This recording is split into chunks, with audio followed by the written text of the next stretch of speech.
تو میں نے پھر 2 جلسوں کے اندر اس کی بات کی. میں نے 7 اکتوبر کو میرا ایک جلسہ تھا اور اس سے پہلے 24 سپٹمبر کو میرا جلسہ تھا.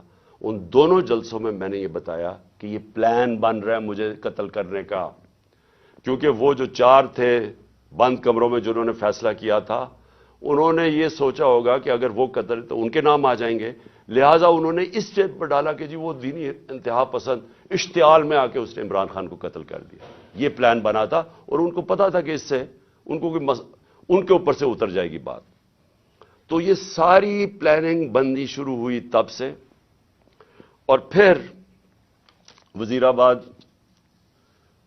اب وزیر آباد میں کیا ہوتا ہے میں ذرا آپ کو پھر زیادہ بتا دوں، یاد کرا دوں کہ ہوا کیا. وزیر آباد میں وہ جب اس لڑکے نے گولیاں چلائیں، یہ جو نوید یا جو بھی اس کا نام تھا، تو سب سے پہلے ایک چیز یاد رکھیں کہ اس نے پسٹل سے ریپڈ فائر کیا. میں آپ کو یہ بتا دوں میں نے پسٹل شوٹنگ کی ہوئی ہے.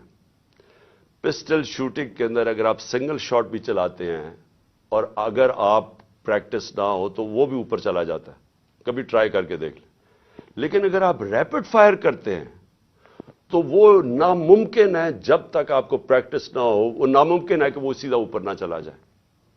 اس لڑکے نے، اور اگر وہ پیچھے سے وہ ابتسام ہمارا ہیرو نہ آتا، وہ بھی اللہ نے بچانا تھا مجھے، وہ نہ اوپر اس کے ہاتھ کرتا تو وہ یہ ساری گولیاں اوپر لگنی تھی. وہ کیونکہ اس کا ہاتھ لگتا ہے وہ اس کی گولیاں نیچے لگتی ہیں، لیکن اس کا ہاتھ ایسے جاتا ہے وہ اوپر نہیں جاتا. اس کا مطلب وہ ٹرینڈ آدمی تھا. تو وہ ادھر سے گولی آتی ہے. لیکن جب میں گر رہا تھا، میری ٹانگ پہ جب گولیاں لگیں، کیونکہ ٹانگ پہ جب گولیاں لگی میں گر گیا، تو جب میں گر رہا تھا میرے اوپر سے گولیاں، اور مجھے واضح ہوا کہ دو مجھے سنے، ایک اس کا برسٹ سنا اور اس کے اوپر ایک اور میں نے 2 برسٹ، یعنی کہیں اور سے بھی گولیاں آئیں. میں کہتا رہ گیا کہ سامنے سے گولیاں آئی ہیں، کیونکہ مجھے اوپر سے گولیاں میرے گزری جب میں گر رہا تھا. تو ایک دم میں ابھی ہاسپٹل پہنچتا ہی نہیں ہوں، شوکت تھانہ پہنچتا نہیں ہوں، اس کی سٹیٹمنٹ آ جاتی ہے، ایک ریکارڈ کر کے اس کی سٹیٹمنٹ آ جاتی ہے. اور ریکارڈ سٹیٹمنٹ کیسے آتی ہے؟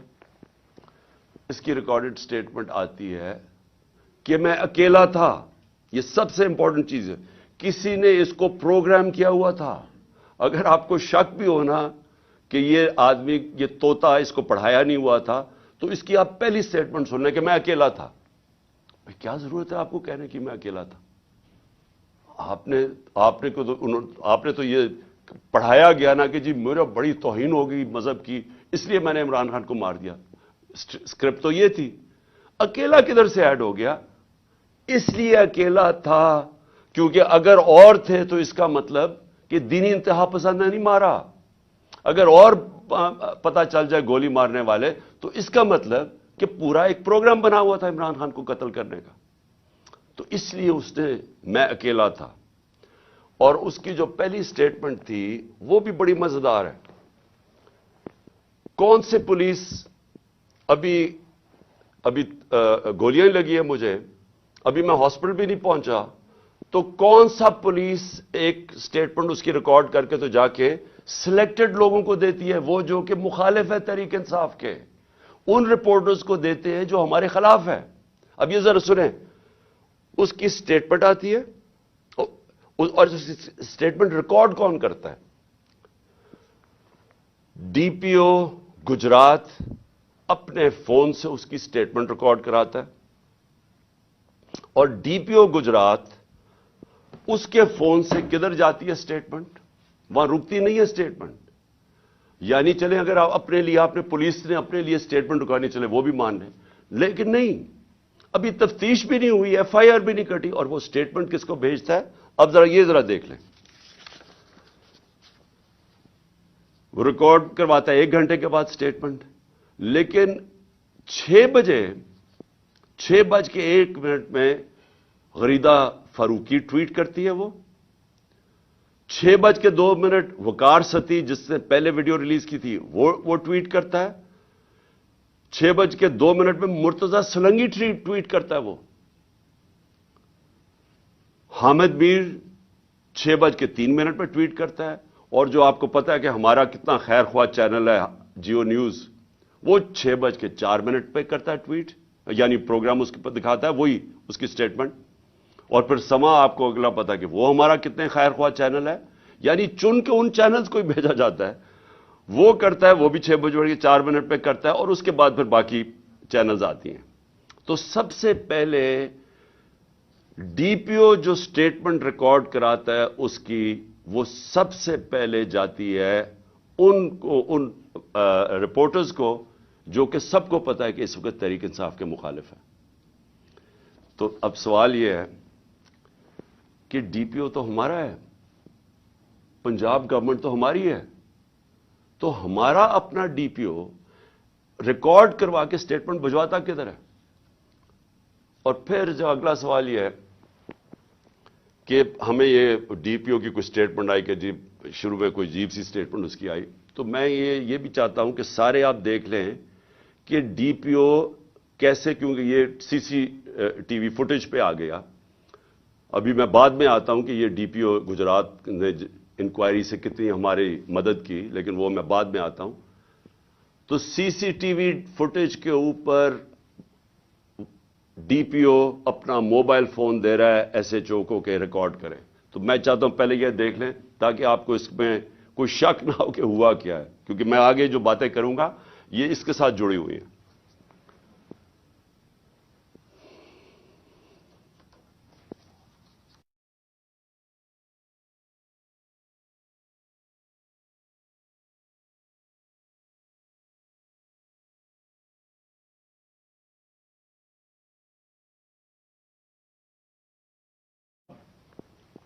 اب ذرا آگے کہانی جاتی ہے.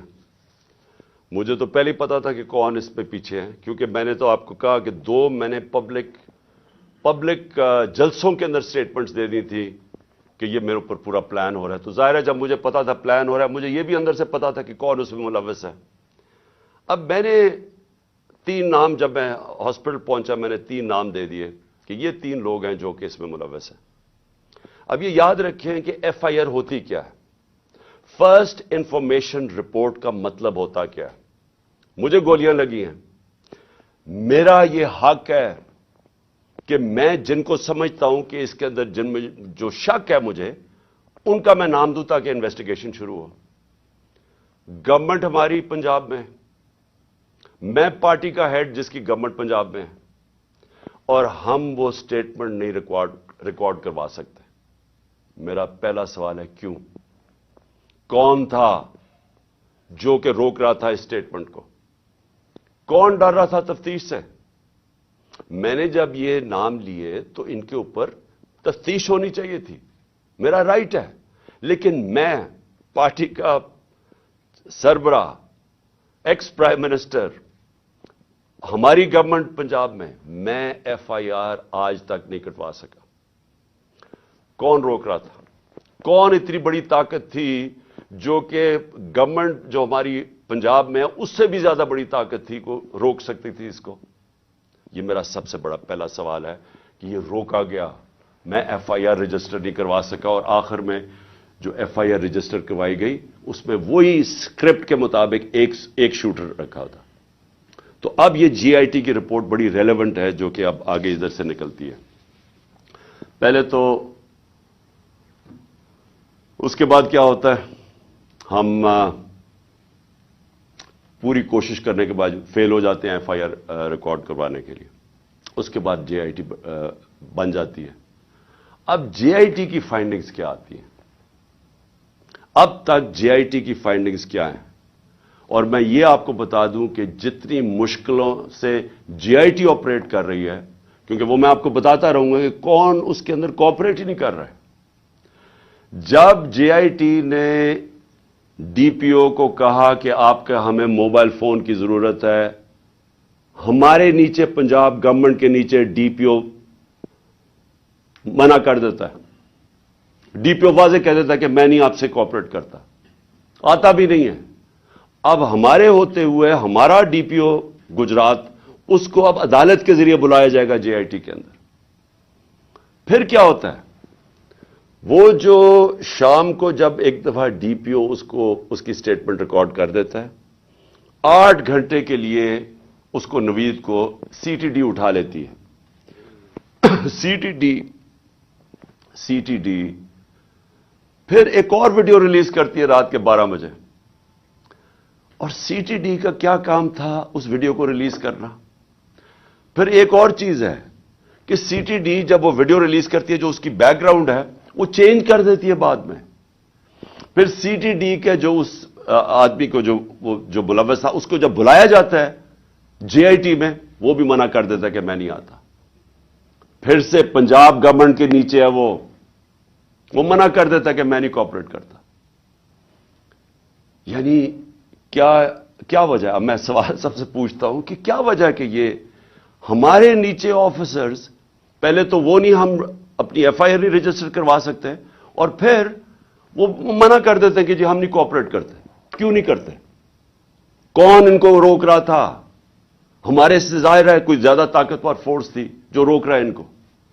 اس کے بعد کیا ہوتا ہے؟ اس کے بعد جے آئی ٹی کی فائنڈنگز آتی ہیں۔ وہ عدالت میں جو آپ فائنڈنگز رکھتے ہیں اس میں کیا چیز سامنے آتی ہے؟ نمبر 1 کہ 3 شوٹر تھے، 2 نہیں تھے، 3 شوٹر تھے۔ ایک تو وہ نوید جس نے گولیاں ماری، دوسرا ایک اوپر سے جو گولیاں، جو میں کہہ رہا تھا اوپر سے آئیں گولیاں، وہ اب وہاں بھی ان کے جو گولیوں کے جو شیلز ہوتے ہیں وہ وہاں ملے اوپر، 8 غالباً اوپر ملے، 10 نیچے ملے، اور 2 اور نیچے ملے جو اور مختلف بندوق سے چلائے ہوئے تھے۔ جو گارڈز تھے ہمارے اوپر، ان کی فورینزک جب ٹیسٹ کرایا گیا، کسی کی بھی گولی نہیں چلی تھی، کیونکہ جو گارڈ سب سے قریب تھا اس کے تو 6 گولیاں اس کے اندر سے نکلی، تو وہاں تو کسی کے پاس بھی نہیں تھا۔ اور پھر یہ بھی چیز سامنے آ گئی کہ معظم جو تھا، جو معظم شہید ہوا، وہ آپ کوئی بھی، اگر آپ کو سوشل میڈیا پہ وہ ویڈیو مل سکتی ہے، اس کا سلو موشن دیکھ لیں۔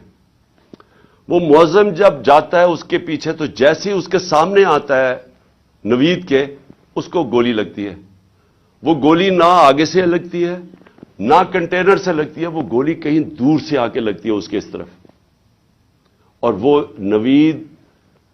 نوید کے لیے وہ گولی تھی۔ معظم راستے میں آ گیا، کیونکہ یہ لیاقت علی خان والا ٹائپ انہوں نے انسیڈنٹ بتانا تھا، کیونکہ فوری طور پہ جو ایک آدمی کو مار کے کہے جی بس ایک آدمی ہم نے مار دیا، تو وہ بچ گیا نوید، اور معظم شہید ہو گیا۔ اچھا، اب نہ وہ کوآپریٹ کر رہے ہیں، نہ ہماری جو ہم چاہ رہے تھے کہ اس وقت ایکس پرائم منسٹر پہ ہوا ہے، ساری گورنمنٹ کوآپریٹ کرے گی۔ ہمیں تبھی پتا چل گیا جب میں ایف آئی آر رجسٹر نہیں کروا سکا کہ کوئی کوآپریشن نہیں ملے گی۔ پھر ایک اور ہے جو اس کا موبائل فون ہے، C T D J I T نے اس کے موبائل فون کے اوپر فورینزک کرانے کے لیے اس ادارے کو دیا جو فیڈرل گورنمنٹ کے نیچے ہے، کہ بتائیں جناب کہ اس کو کالز کدھر کدھر سے آئی ہیں۔ اس ادارے نے منع کر دیا کہ نہیں، ہم نہیں دیتے۔ کیوں نہیں دیتے؟ کیا وجہ ہے اس کی؟ تو اس سے آپ خود، سر میں چاہتا ہوں کہ آپ خود ذرا سوچ لیں کہ یہ ہو کیا رہا ہے، کہ یہ ملک کے اندر بجائے آپ یہ سوچیں کہ ملک کے سربراہ کو قتل کرنے کی سازش ہے، یہ ساروں کو مدد کرنی چاہیے، وہ کوئی مدد نہیں کر رہا۔ وہ تو چھوڑے فیڈرل ادارے کو، اپنے جو نیچے پولیس کام کر رہی ہے وہ نہیں مدد کرنے کے لیے تیار۔ اب آگے چلیں، اب بات بڑی سمپل رہ گئی ہے۔ میرا یہ سوال یہ ہے کہ کون کون لوگ اس کے اندر ملوث ہو سکتے ہیں؟ مجھے پتا ہے کون ہے وہ، میں صرف اب سوال چھوڑنے لگا ہوں سب کے لیے، اپنی قوم کے لیے، کہ یہ جب یہ جو ہوا اس کے اندر، میں چاہتا ہوں کہ قوم خود سوچ لے کہ اگر یہ ملک کے ایکس پرائم منسٹر سے ہو سکتا ہے تو باقی قوم کے اندر لوگوں کی کیا حیثیت رہ گئی۔ یعنی جب ہم قانون کی حکمرانی کی بات کرتے ہیں تو اس کا مطلب یہ ہوتا ہے کمزور اور طاقتور ایک ہی قانون سب کے لیے۔ تو یہاں تو اب واضح ہو جانا چاہیے کہ اگر ایکس پرائم منسٹر اور سب سے بڑی پارٹی کے سربراہ اگر اس سے زیادہ طاقتور لوگ ہیں تو وہ بھی نہیں انصاف لے سکتا۔ جو زیادہ طاقتور ہے ان کا رول چلتا ہے، جنگل کا قانون ہے پاکستان میں۔ تو میرے آپ سوال ہیں میں سب سے پہلے پھر شروع کرتا ہوں. ویڈیو کس نے بنائی جس میں یہ بتایا چن چن کے چیزیں جمع کر کے بتایا گیا جی عمران خان نے توہین مذہب کر دی؟ وہ کون تھے؟ وہ کون سا ادارہ تھا؟ مجھے پتا ہے وہ کون سا ہے، لیکن میں آپ سب کے سامنے چھوڑ رہا ہوں، اور میں امید کرتا ہوں کہ جب یہ جے آئی ٹی ان لوگوں کو بلا کے سوال پوچھے گی تو ہم سب کو بتا سکیں گے وہ کون ہے. دوسرا کہ جو میں پہلے کیوں نہیں ایف آئی آر میں کروا سکا؟ وہ کون پاور تھی جس نے روکا ایف آئی آر کو؟ مجھے پتا ہے وہ کون تھی، لیکن یہ میں سوال چھوڑتا ہوں. ڈی پی او گجرات کے اوپر میرے دو سوال ہیں. کس نے اسے کہا تھا کہ یہ ویڈیو بھیجے ان صحافیوں کی طرف؟ کس نے کہا تھا کہ پہلے ان کے ہمارے مخالف صحافیوں کے پاس ویڈیو کیسے پہلے پہنچ گئی؟ کس نے بھجوائی تھی؟ کس نے ان کو حکم کیا تھا؟ مجھے پتا ہے وہ کون تھا. اور پھر سی ٹی ڈی، کس نے کہا تھا سی ٹی ڈی کو یہ ویڈیو بنانے کا جو انہوں نے رات کے 12 بجے دوسری ویڈیو ریلیز کی؟ وہ کون تھا؟ وہ پنجاب گورنمنٹ تو نہیں تھی. تو وہ کون، کس نے ان کو کہا تھا کہ آپ بھیجیں؟ اور پھر وہ پیچھے بیک گراؤنڈ چینج کرنے کی کیا ضرورت تھی؟ اگر آپ کو کسی چیز کا ڈر ہی نہیں، آپ تفتیش کر رہے ہیں، تو یہ ایک دم وہ چینج کیوں کرنے، کیوں ثبوت چھپا رہے تھے؟ اور پھر جے آئی ٹی کے اندر سے چیزیں لیک ہوئیں اور ایک مخالف ہمارے بڑا ہمارے گیس بولتا ہے اس اینکر کو پہنچائی گئی. وہ کس نے پہنچائی تھی؟ کون تھا ہمارے جے آئی ٹی کے اندر کہ جے آئی ٹی کے اندر سے، اور یہ ایک جرم ہے کہ کوئی جے آئی ٹی کے اندر سے انفارمیشن لیک نہیں کر سکتا جب تک وہ عدالت میں نہ جائے. میں جو آپ کے سامنے چیزیں لے کے آ رہا ہوں یہ ساری عدالت میں جا چکی ہیں. اس عدالت کے اندر ایک پولیگراف ٹیسٹ کیا ہے. پولیگراف ٹیسٹ وہ ہوتا ہے جب آپ ایک انسٹرومنٹ ہوتا ہے وہ جب لگا کے آپ کے دل کے اوپر لگایا ہوتا ہے، تو وہ جب آپ سے سوال پوچھتے ہیں تو اس میں پتہ چلتا ہے کہ آپ سچ بول رہے ہیں جھوٹ بول رہے ہیں. تو اس نوید کے اوپر جب انہوں نے وہ ٹیسٹ کیا تو پولیگراف ٹیسٹ کے اندر دو چیزیں واضح سامنے آ گئیں. ایک، جب نوید سے پوچھا گیا کہ آپ کے ساتھ کن کن لوگوں نے، صرف ایک آدمی کے علاوہ کسی نے آپ کو کانٹیکٹ کیا تھا؟ اس نے کہا نہیں کیا تھا. جھوٹ نکلا. وہ جھوٹ اس لیے واضح ہو گیا کہ اس کے پیچھے پورا ایک پلاننگ ہوئی تھی، اس کو پورے تیار کر کے بھیجا تھا. دوسرا، اسے سوال پوچھا گیا کہ کیا آپ کو ٹریننگ تھی پسٹل شوٹنگ کی؟ اس نے کہا کوئی ٹریننگ نہیں تھی. وہ پھر جھوٹ صاحب آ گیا پولیگراف کے اوپر، کیونکہ ظاہر ہے وہ ٹرینڈ آدمی، اس کی ٹریننگ کروا کے بھیجا گیا تھا.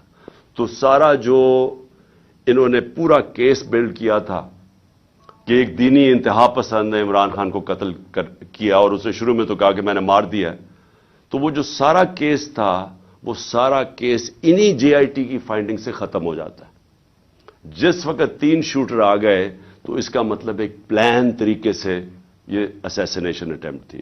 اور جب اس کے اوپر یہ بھی چیزیں واضح ہو گئی کہ اس کو ٹرین کیا ہوا تھا، تو اور پھر یہ بھی پتا چل گیا کہ یہ کوئی دینی آدمی نہیں تھا. جس طرح وہ جو میں نے خواجہ آصف وغیرہ کے نام لیے، رانا ثناء اللہ وغیرہ کے اور مریم نواز کے، یہ کوئی دینی لوگ نہیں ہیں. اسی طرح یہ بھی کوئی دینی آدمی نہیں تھا کہ جس کو بڑا اشتعال میں آ کے یہ کچھ کرے. تو یہ بھی ایک پلانڈ اسیسینیشن اٹیمپٹ تھا. میں آخر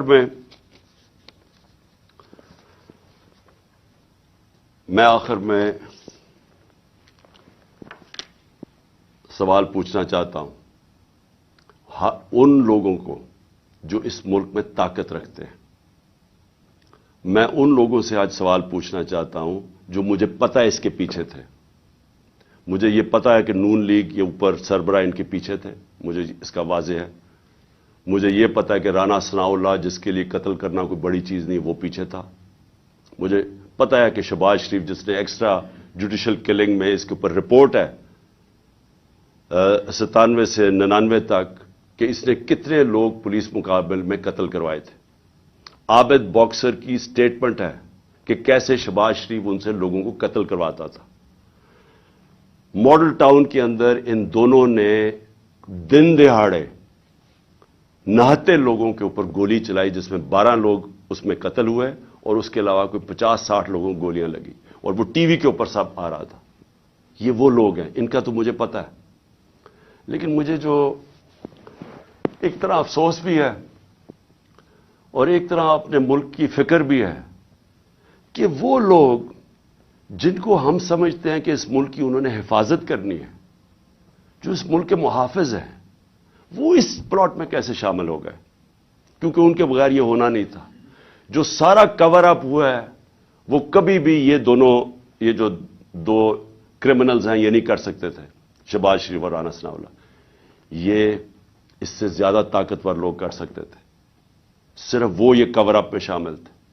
سارا جو طریقے سے اس نے کہا جی میں اکیلا ہوں، اسے منہ سے بلوایا گیا، ایویڈنس پولیس کے اوپر پریشر ڈالا گیا، ایف آئی آر نہیں، یہ دونوں نہیں کروا سکتے تھے. ان کے پیچھے ہمارے وہ لوگ ہیں جن کو ہم سمجھتے ہیں کہ ہمارے ملک کی حفاظت کریں گے. میں یہ سوال پوچھتا ہوں کہ کیا میں وہ آدمی ہوں جس کو آپ کہہ سکتے ہیں کہ یہ کوئی بیرونی سازش کا حصہ ہے؟ کیا آپ کہہ سکتے ہیں کہ اس نے اپنے ملک کا کبھی پیسہ ملک سے باہر رکھا ہوا ہے اور باہر بڑے بڑے اکاؤنٹس ہیں اور بینک اکاؤنٹ، جس طرح یہ جو چور اوپر مسلط کیے ہیں ان سب کے باہر پیسہ پڑا ہے، اربوں ڈالر پڑا ہے، اور ابھی بھی چوری کر کے پیسہ باہر لے کے جا رہے ہیں. جس نے باہر کمائی کر کے سب کچھ، آج اس کا جینا مرنا پاکستان ہے. میرا سوال یہ ہے کہ اس کو اگر قتل کروانے کی سازش میں آپ ملوث ہیں تو کیا آپ کو فکر ہے اپنی قوم کی؟ اگر ملک کی سب سے بڑی پارٹی کے سربراہ کو آپ قتل کروا دیتے ہیں، جو واحد فیڈرل پارٹی آج پاکستان میں، قوموں کو پولیٹیکل پارٹیز اکٹھا رکھتی ہیں.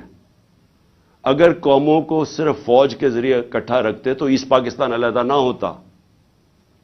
ایسٹ پاکستان کی جو پاکستان کی سب سے بڑی پارٹی تھی، اس کے خلاف جب اپنے ملک کی اسٹیبلشمنٹ چلی جاتی ہے اور وہ ملک ٹوٹ جاتے ہیں. اگر آپ وہ پارٹی کے سربراہ کو ختم کرنا چاہتے ہیں جو واحد اس وقت ملک کا ایک ملک کی فیڈریشن کی اس وقت ایک ہی آدمی ہے جس کی ساری جگہ ووٹ بینک بھی ہے، جو اکٹھا بھی رکھ سکتا ہے، تو یہ کس کے لیے کیا جا رہا ہے؟ کیا یہ پاکستان کی بہتری کے لیے کیا گیا؟ مجھے پتہ ہے کون تھے، اور مجھے افسوس سے کہنا پڑتا ہے مجھے بڑے افسوس سے کہنا پڑتا ہے کہ جب مجھے گولیاں لگی اور جب میں تب سے 3 مہینے، مجھے یہ میری ٹانگ کو ٹھیک ہونے میں 3 مہینے لگیں گے، کیونکہ جب آپ کی نچلی ٹانگ ٹوٹتی ہے وہ 3 مہینے لگتے ہیں اس کو ہیل ہونے میں. تو میں 2 کمروں میں بند ہوں. میں بار بار اپنے سے سوال کرتا ہوں کہ کیسا مائنڈ سیٹ ہے، وہ کون سا ذہن ہے، اور وہ مجھے پتہ ہے کون سا ذہن ہے کہ جو یہ سوچ سکتا ہے کہ اپنے ملک کو نقصان پہنچا سکتا ہے، کیونکہ یہ ملک کو نقصان ہوگا. آپ اگر ملک کی پولیٹیکل پارٹیز کو کمزور کرتے ہیں اور فیڈرل پارٹی کو، تو اس سے بڑا ملک کا نقصان کیا ہو سکتا ہے؟ یعنی یہ آپ کے دشمن کر سکتے ہیں. یہ دشمنوں کا پلان تو ہو سکتا ہے کہ ملک کو کمزور کرو اور ان کی پولیٹیکل پارٹیز کو کمزور کرو، فیڈریشن کو کمزور کرو، لیکن وہ لوگ جنہوں نے ملک کی حفاظت کرنی ہے وہ کیسے سوچ سکتے ہیں؟ اور میں بار بار میرے یہ ذہن میں چیز آتی ہے، اور مجھے پتا ہے کہ بدقسمتی سے یہ صرف 1-2-3 لوگوں کی یہ سازش تھی، اور مجھے یہ بھی پتا ہے کہ ہمارے ملک کی جو فوج ہے وہ ہر روز قربانیاں دے رہی ہے اس ملک کے لیے. وہ وار آن ٹیرر میں وہ قربانیاں نہ دیتے، آج ہماری حفاظت، یعنی ہم اس ملک میں کمفرٹیبل نہ ہوتے، ہمیں اعتماد نہ ہوتا کہ ایک ایسی ہمارے پاس سیکیورٹی فورس ہے جو اس ملک میں ہمیں سیکیورٹی دیتی ہے. لیکن ہر اداروں کے اندر کالی بھیڑیں ہوتی ہیں، اور یہ جس نے پلان کیا، مجھے پتہ ہے اور میں یہ چاہتا ہوں کہ یہ جے آئی ٹی کے ساتھ اب کوآپریشن کی جائے. یہ لوگ جو ایک جان کی آبسٹرکٹ کر رہے ہیں جسٹس، ان لوگوں کو ان کے اوپر ایکشن لیا جائے. اور میں آخر میں اپنے سپریم کورٹ کے چیف جسٹس سے کہنا چاہتا ہوں کہ میں نے شروع میں ہی کہا تھا کہ مجھے صرف انصاف کی ایک جگہ سے توقع ہے. جب یہ طاقتور لوگوں کو جن کے میں نے نام لیے ہیں یہ کیسے انصاف ہونے دیں گے اگر یہ خود اس میں ملوث ہے؟